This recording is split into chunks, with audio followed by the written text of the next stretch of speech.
আসসালামু আলাইকুম প্রিয় দর্শক।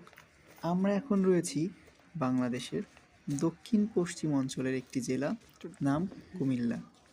কুমিল্লা জেলা শহর থেকে মাত্র ৮ কিলোমিটার দূরে অবস্থিত লালমাই পাহাড়ি অঞ্চল। আর এখানেই রয়েছে নানান ধরনের বৌদ্ধ ধর্মের পুরাকীর্তি, যেগুলো সপ্ত এবং নবম শতাব্দীতে গড়ে ওঠে। এই অঞ্চলে নানা ধরনের বৌদ্ধ ধর্মের নিদর্শন দেখতে পাওয়া যায়। তার ভিতর এটি হলো অন্যতম।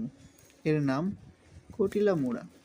আমরা যদি লক্ষ্য করি, এর আশেপাশে আমরা দেখতে পাবো আরও অনেক বৌদ্ধ ধর্মের নিদর্শন, যেমন রূপবান মুড়া, ইটাকুলা মুড়া, শালবন মহাবিহার। সেই সময় বৌদ্ধ ধর্মের তথাকথিত শিক্ষা অঞ্জনের প্রাণকেন্দ্র বা তীর্থস্থান ছিল কুমিল্লার এই অঞ্চল।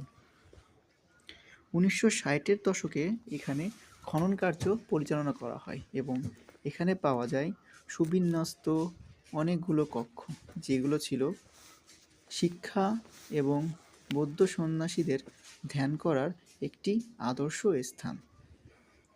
পাহাড়ের উপর হওয়ার কারণে আধ্যাত্মিকতার একটি নতুন মাত্রা যুক্ত করে। কিন্তু কালের বিবর্তনে এখানে নানা ধরনের গাছপালা, জঙ্গল এবং অবহেলার কারণে বৌদ্ধ ধর্মের এত বড় একটি নিদর্শন অনেকটা নষ্ট হওয়ার পথে। আমরা কর্তৃপক্ষের কাছে আকুল আবেদন থাকবে, বাংলাদেশের এই রকম একটি গুরুত্বপূর্ণ স্থান যেন আরও যত্ন সহকারে রাখা হয়। এখানে রয়েছে সুবিন্যস্ত কক্ষ।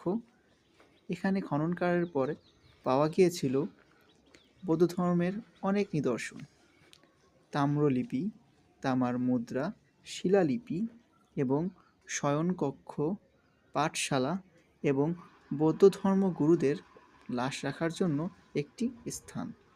এখানকার যে বড় স্তম্ভটা আমরা দেখতে পাচ্ছি, এখানকার মাটিতে টেরাকোটার ইটগুলো এখনও অক্ষত, যদিও তার বুক চিরে জন্ম নিয়েছে বৃক্ষ এবং তার শিকড় পরিচালিত করেছে পুরো এই স্তম্ভের ভিতরে।